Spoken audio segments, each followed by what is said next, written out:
P T I parliamentarians نے 27 نکاتی منشور کا اعلان کیا ہے۔ پشاور میں پریس کانفرنس میں سربراہ P T I parliamentarians Pervez Khattak نے پارٹی منشور پیش کیا۔ انہوں نے کہا کہ سسٹم ٹھیک کرنے کی ضرورت ہے۔ صحت، تعلیم، پولیس اصلاحات اور ای گورننس کے منصوبوں پر کام کریں گے۔ مفت تعلیم کے لیے ایجوکیشن کارڈ متعارف کرائے جائیں گے۔ یکساں نظام تعلیم بھی رائج کیا جائے گا۔ انہوں نے پی ٹی آئی پر تنقید کے تیر بھی برسائے اور کہا ایک پارٹی میں تھے جس کا کہنا تھا کہ 90 دن میں سب کچھ ٹھیک کر دیں گے، لیکن کچھ بھی ٹھیک نہیں ہوا۔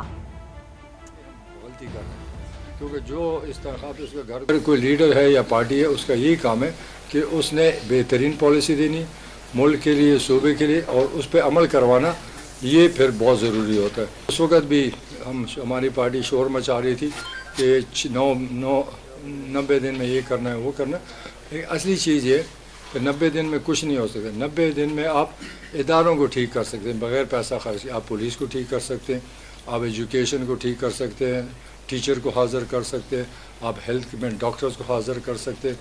مطلب ہے کہ سسٹم کو پہلے ٹھیک کریں۔